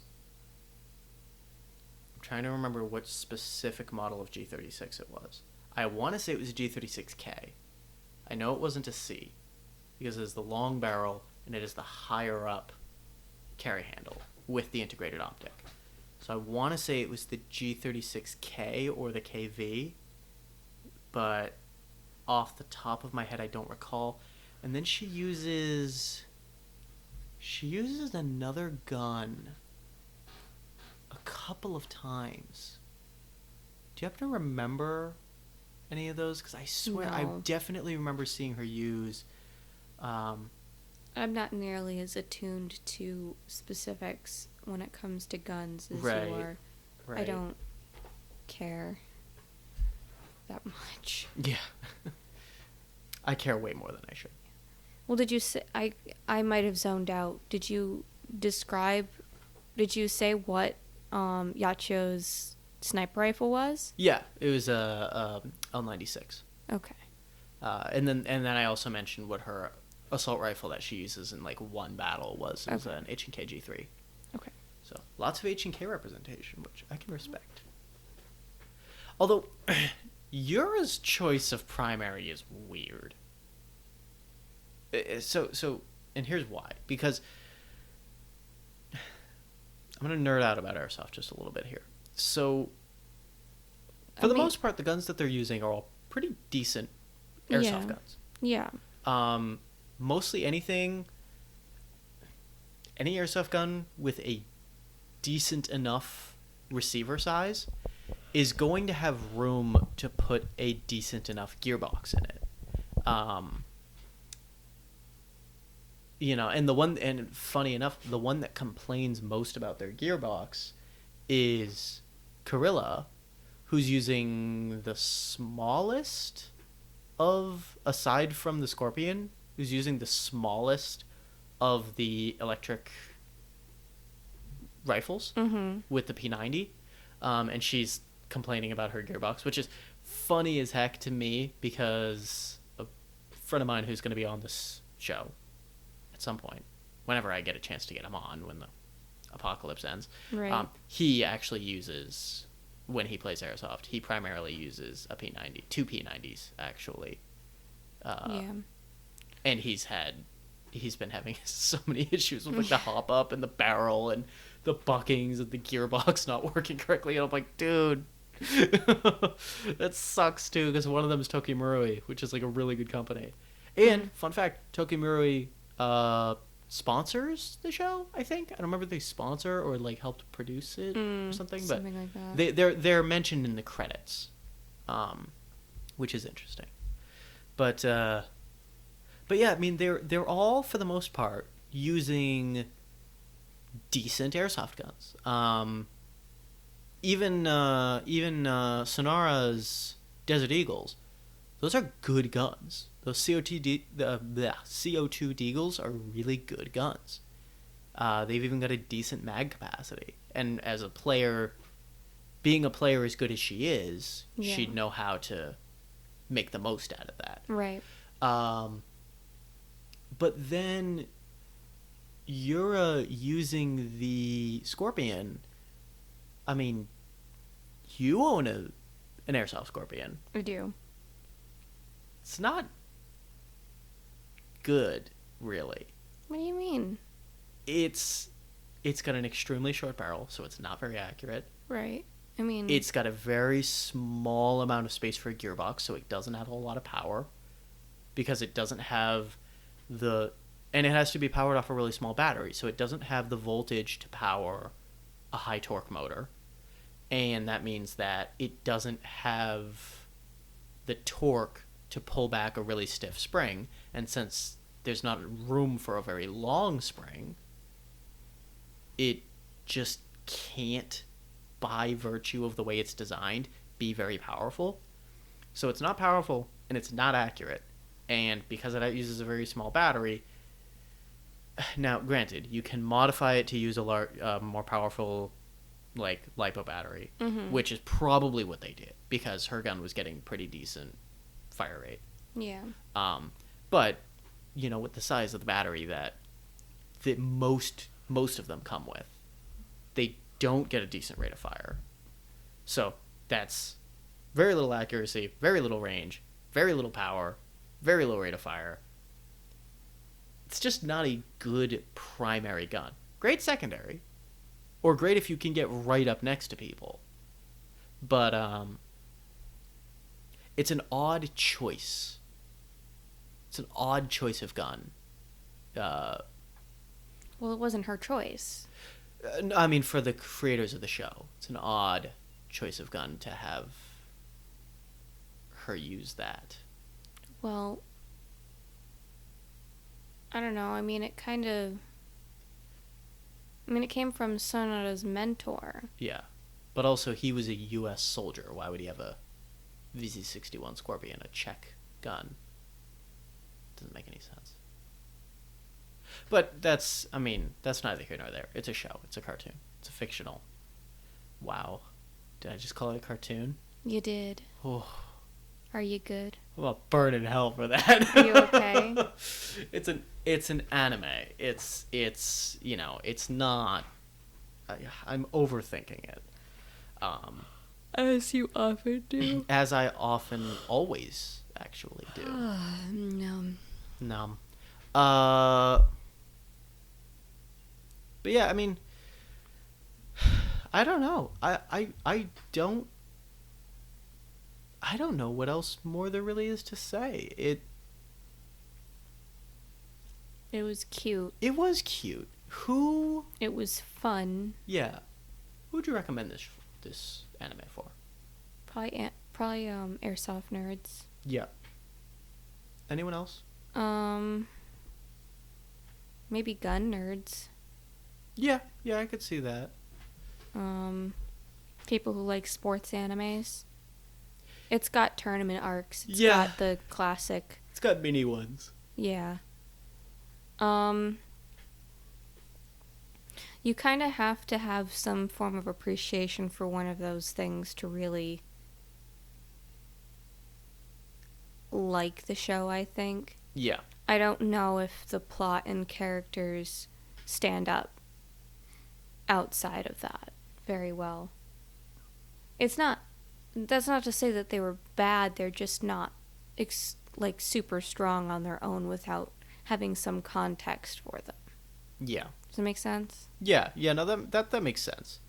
How did you feel about the intro? The intro was fine.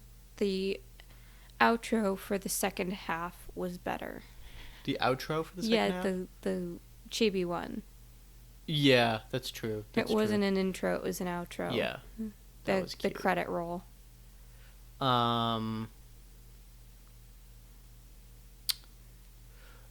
What about the scene? I really do want to point out this scene because I think this is one of the scenes that I see most often when I don't often see any memes or anything from this show. But whenever I do, it's usually, most commonly, the Weirdos and Freaks scene with Rento. Because they talk about Weirdos and Freaks a few times, especially in, like, the first episode. Mm-hmm. One is when we first meet the club. Yes. They're kind of sitting around. They're like, anybody who's going to join survival games is going to have to be a weirdo or a real freak to join. And then Rento's like, but it's so fun. You go bang, bang. And it's just, she's so cute. She becomes a noodle for a moment. Yes, a good noodle. Stupid. And The amount of times that I just said stupid. God, so stupid. Under my breath while watching this show. it was a lot. It was a lot. It was a lot. But stupid in the best possible way. Oh, yeah, absolutely. Like, endearingly stupid. Yeah.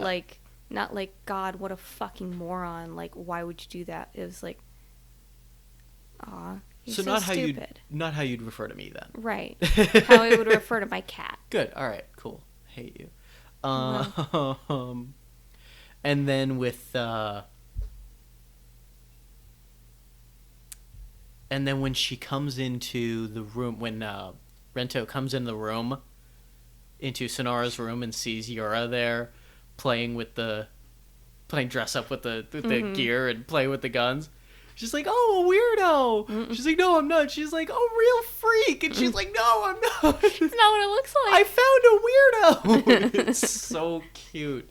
That's probably the Idiot. most. God. That's probably the scene I see most from that show on the internet. Because it really is just.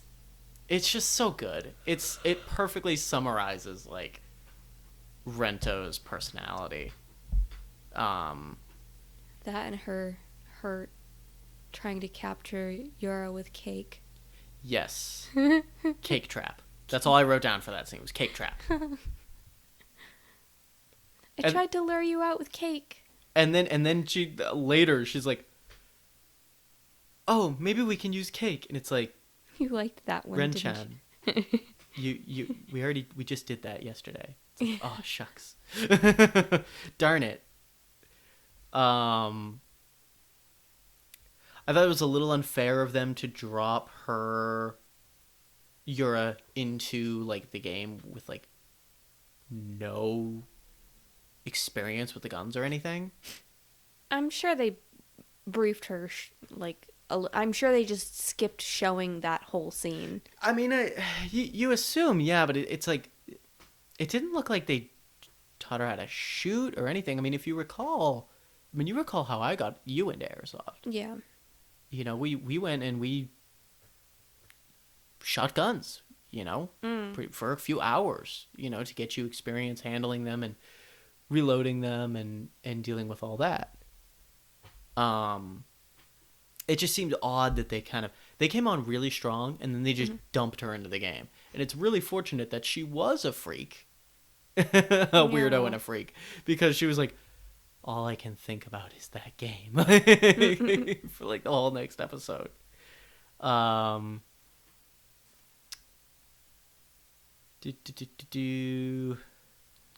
can't really think of anything else to say.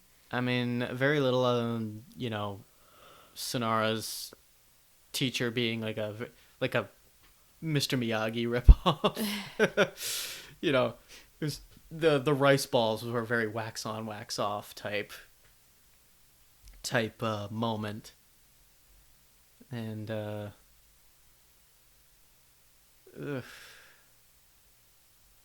yeah, I mean, I really didn't take I took a lot of notes.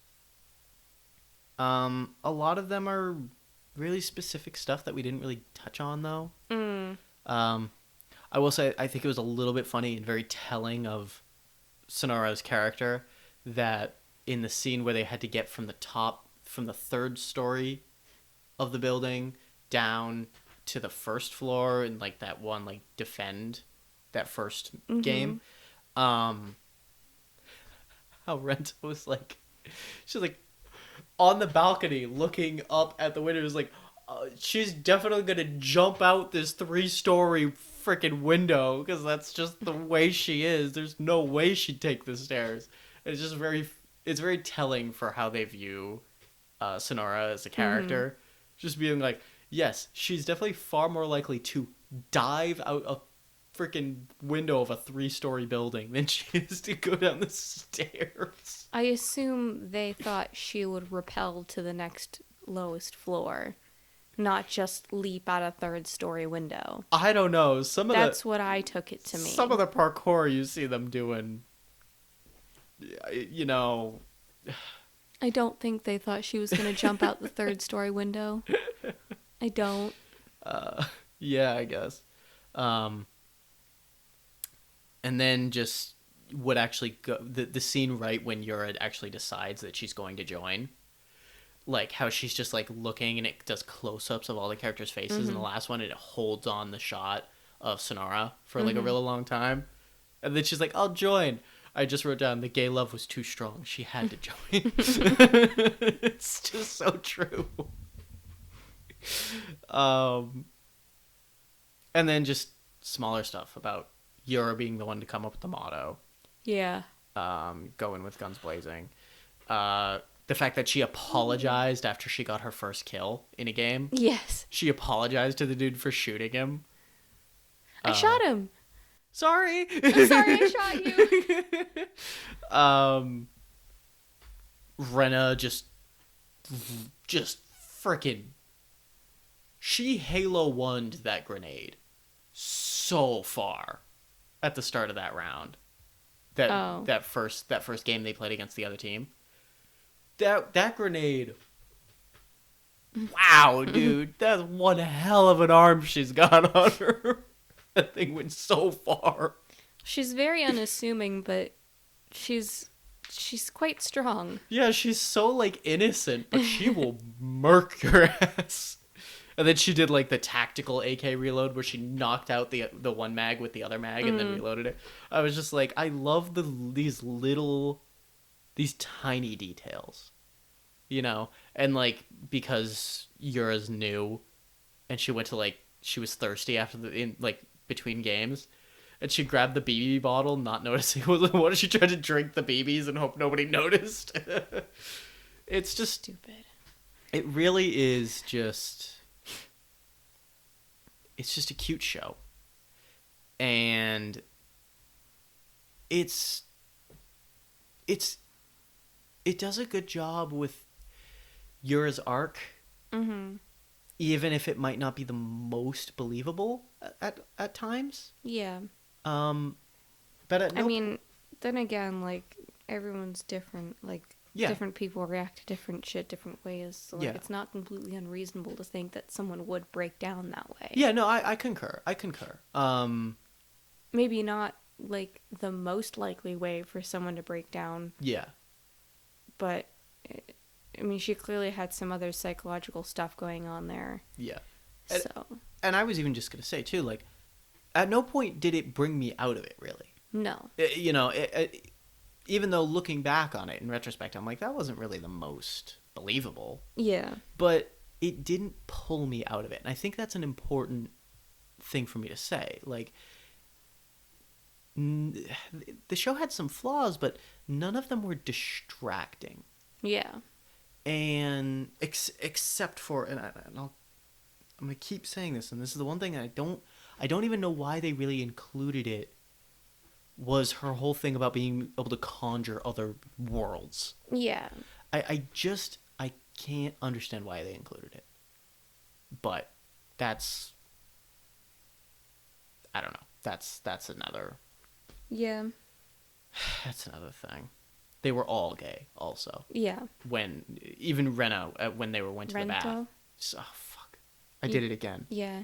You did it a little while ago, too. Even Rento, when they were going to, like, the baths after that game, she's like, Hana-chan naked is a sight to see. I'm like, all right. Y'all are straight, definitely. But I don't know. It was a cute show. I would recommend it. I would recommend it to, as you said, anybody who's really into airsoft and who likes anime. I'd recommend it to people who like kind of like slice of life sports anime. I feel like there's a whole subgenre of, I don't even know what you'd call it, but it's basically just like cute girls doing stuff type. Girls in Panzer falls into the same category. Mm. You know, it's cute girls drive tanks. This one's cute girls play airsoft. Like, Yeah. it definitely falls into that category. I appreciate that they weren't hypersexualized. Until the 13th episode. Until the 13th fan service episode. That's the one episode. But you don't really have to watch that episode. It has nothing to do with the show. But that's really the only thing. The whole main series really doesn't do that. You know, it's a very cute show. It's a very innocent show. And it's just about cute girls wanting to play airsoft. And, you know, what's wrong with that? Yeah. So, I appreciated some airsoft representation.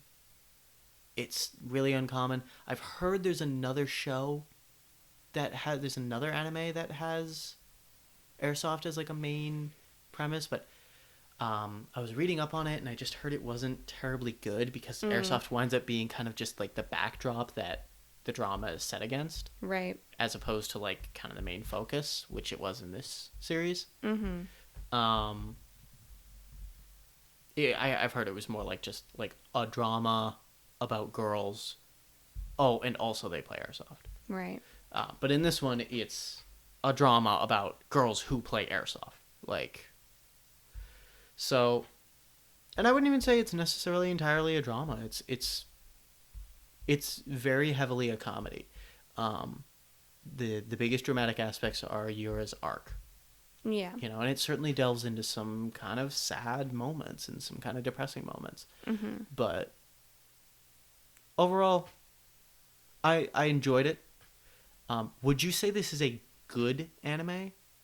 I would say it's a good anime. I wouldn't say it's a great or fantastic anime. Okay. I'd say it's good. It certainly isn't bad. It certainly is enjoyable. Yeah. It's not... It's fun. Yeah, it doesn't... It's not life-changing or No. breathtaking in any way. I've even had moments, and you know, even as somebody who plays airsoft, like, I've forgotten that I've watched this anime a number of times when I've had conversations with people about anime. I've forgotten that this is a show I've watched. Yeah. But when I was scrolling through my Crunchyroll playlist, or my watch list, I was like, oh, that's right, I have this, and I watched it, and I liked it. It was really good. So, yeah, I mean, I really can't think of anything else to say about it. Yeah, no. It was a really straightforward show. Yeah.